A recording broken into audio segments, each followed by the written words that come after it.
आप सभी का स्वागत करता हूं। इस बाल सभा का आयोजन में जो साथी का टीम वर्क है, साथी मित्रगणों का, अध्यापकों का जो टीम वर्क है, आपने देखा एक्स्ट्रा कोई वर्कफोर्स नहीं लगाया गया। आपने देखा सारा काम हम स्टाफ लोगों ने किया, साथी ने किया है, सभी साथियों ने मिलकर किया। तो आप इसे प्रेरणा ले सकते हो कि जो टीम वर्क है, और मैं बहुत बहुत धन्यवाद देना चाहूँगा सभी साथी अध्यापकों का कि आपने बिना कोई हिचकिचाहट के, बिना भेदभाव के, बिना कोई लीडरशिप के आपने जो ये टीम वर्क में सहयोग किया है, उसके लिए मैं तहे दिल से धन्यवाद करना चाहूँगा। तहे दिल से धन्यवाद करना चाहूँगा संदीप जी का, राजेश जी का और अन्य साथीगण का, जिन्होंने इस प्रोग्राम को सफल बनाने में अपनी जो भूमिका है वो अंतरात्मा से जुड़ाव तक दी है। इस बाल सभा का आयोजन करवाने के पीछे सिर्फ मनोरंजन नहीं है। एक जो शिक्षक होता है वो विद्यार्थी के गुजरे हुए कल और आने वाले कल के बीच में सेतु का काम करता है। इससे आपको बहुत कुछ सीखने को मिलता है। आप जो कल्पना का समुद्र अपने मन में समाये होते हो, उसको धरातल पे उतारने का काम करता है टीचर, शिक्षक। मैं सामान्यतः बच्चों से बात करता हूं कि आप क्या बनना चाहते हैं। बहुत सारा बच्चों के मन में होता है कि बहुत सारे बच्चों के मन में होता है मुझे इंजीनियर बनना है, मुझे डॉक्टर बनना है, अलग अलग प्रोफेशन में जाना चाहते हैं बच्चे। तो जो शिक्षक जो बनता है बच्चा, वो सिखाता भी है और ताउम्र सीखता भी है। जो ये प्रोफेशन है ये आसान भी है और मजेदार भी है और कठिन भी है। कठिन कैसे है? अगर आप इस प्रोफेशन में अपने हिसाब से, अपने तौर तरीकों से अगर चलते हो तो कठिन है। अगर आप बचपन की तरह उसको एंजॉय करते हो तो बहुत सरल है। अगर आप सिर्फ सिखाने के मकसद से यहां आते हो तब आप कुछ नहीं कर सकते, बहुत कुछ नहीं कर सकते। अगर आप सीखने के मकसद से भी आते हो और सिखाने के मकसद से भी आते हो तो आप बहुत बढ़िया कर सकते हो। तो एक क्लास के 2 विद्यार्थियों ने कहा कि हम सर शिक्षक बनना चाहते हैं। शिक्षक बनना चाहते हैं तो मैंने उनको एक टास्क दिया कि आप 1 महीने तक या 1 दिन के लिए आप मेरी क्लास अटेंड करो। तो उन्होंने 1 दिन क्लास अटेंड की। अब उस बच्चे को ऐसी आशा थी कि आप मेरा विश्लेषण करें, इवैल्यूएशन करें। तो मैंने उस बच्चे को कहा भी आपसे बढ़िया शिक्षक है वो दीपक बन सकता है। उस बच्चे को 1 दिन की क्लास के बाद वो बच्चा निराश हो गया।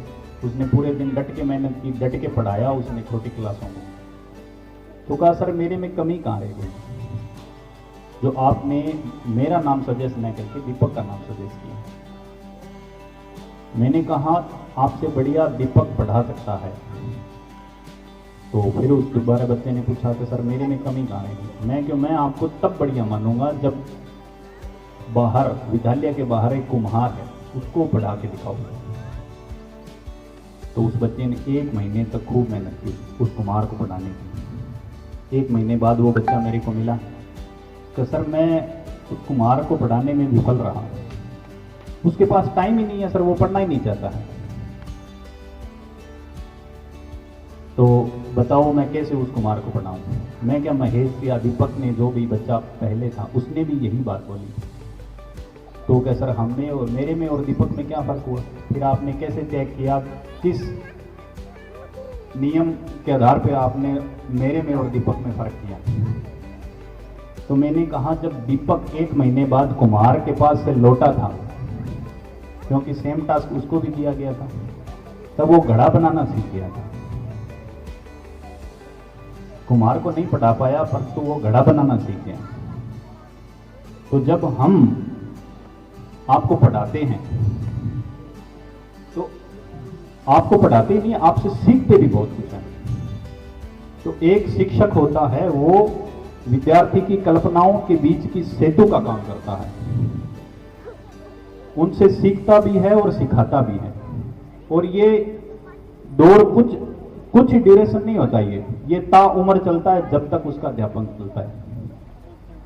जब तक वो बच्चे को सिखाएगा सबसे पहले कुछ सीखेगा।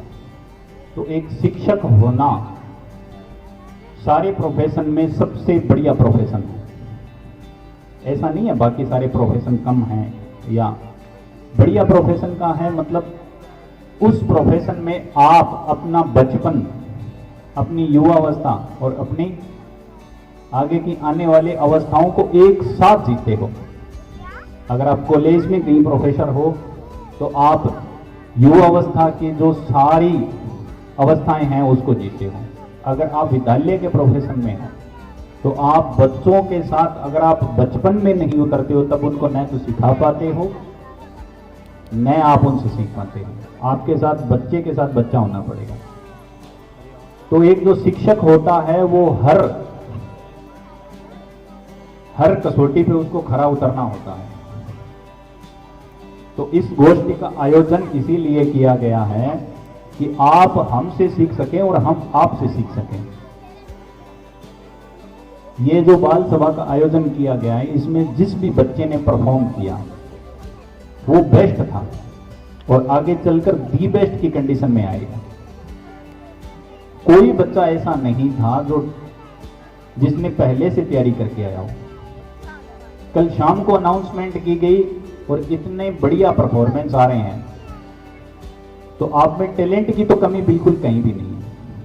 ऐसा नहीं है कि आप कुछ कर नहीं सकते, आप में काबिलियत नहीं है या आप में कोई ऐसी कोई कमी है जिसके कारण आप आगे नहीं बढ़ सकते। सारी आप में पूर्णता है, सारी क्षमताएं हैं आप में। उन क्षमताओं का भरपूर प्रयोग करना है। और इसी के साथ मैं साथी अध्यापकों का बहुत बहुत तहे दिल से धन्यवाद करता हूं। और प्रियंका मैडम को मैं स्टेज पर बुलाऊंगा जो बार बार हंस रहे हैं, ठीक है, और जूरी मेंबर बने बैठे हैं। प्रियंका मैडम आएंगे, या तो हंस के दिखाएंगे या दो शब्द कहेंगे, दोनों में से कोई टास्क दे दें। तो Priyanka madam come on the stage. और आपको लगता है यहां आसान है, इन बच्चों से पूछ के देखो जिन बच्चों ने डांस परफॉर्म किया। सबसे कठिन टास्क होता है डांस।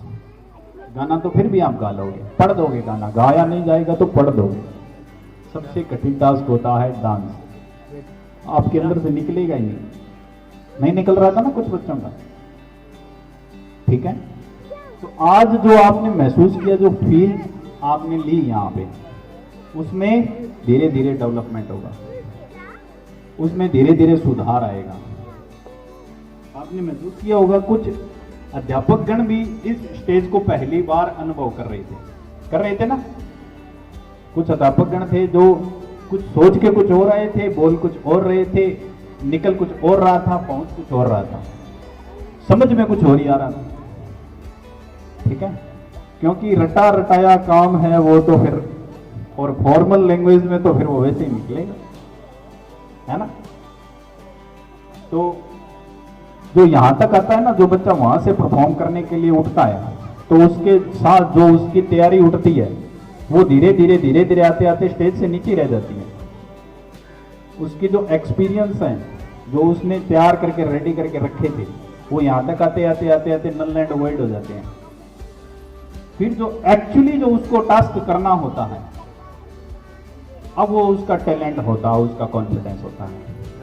और लास्ट तक एंड तक आते जो एनर्जी यहां से आ रही होती है वो सहन नहीं कर पाता और लास्ट में उसका टास्क कंप्लीट हो जाता है। तो ये जो एनर्जी है आपको, यही कॉन्फिडेंस है एक्चुअली में। ये कॉन्फिडेंस धीरे धीरे डेवलप करना है और स्टेज पे जितने ज़्यादा परफॉर्म करोगे उतने ही ज़्यादा ये जो विश्वास है आपका स्टेज संभालने का वो मजबूत होगा, ठीक है। तो सभी साथीगण का मैं बहुत बहुत धन्यवाद देना चाहता हूँ। विद्यार्थियों का बहुत बहुत धन्यवाद जो इस प्रोग्राम को सफल बनाने में बढ़ चढ़कर हिस्सा ले रहे हैं। आगे भी इस तरीके से प्रोग्राम करवाए जाएंगे। हर महीने एक प्रोग्राम, एक गोष्ठी का आयोजन संभवतः करवाया जाएगा इस विद्यालय के द्वारा। एक छोटा सा परिवर्तन और करेंगे। जो बच्चा 1 महीने के दौरान बढ़िया परफॉर्म करेगा क्लास के अंदर, उस बच्चे को विशेष सम्मानित किया जाएगा। 1 महीने में, पूरे सत्र में करेगा वो तो वार्षिक आयोजन उसका करवाया ही जाएगा। जो 1 महीने में कक्षा में बढ़िया परफॉर्म करेगा, उस 1 महीने का इवैल्यूएशन किया जाएगा और उस बच्चे को यहां सम्मानित किया जाएगा प्रत्येक महीने। बाय द वे, किसी कारणवश महीने भर प्रोग्राम नहीं होता है, उसके बाद में होता है, तो उस बच्चे को जरूर यहां सम्मानित करवाया जाएगा। तो ये 2 मुख्य बातें थी जो मैं इस मंच के द्वारा कहना चाहता था। धन्यवाद।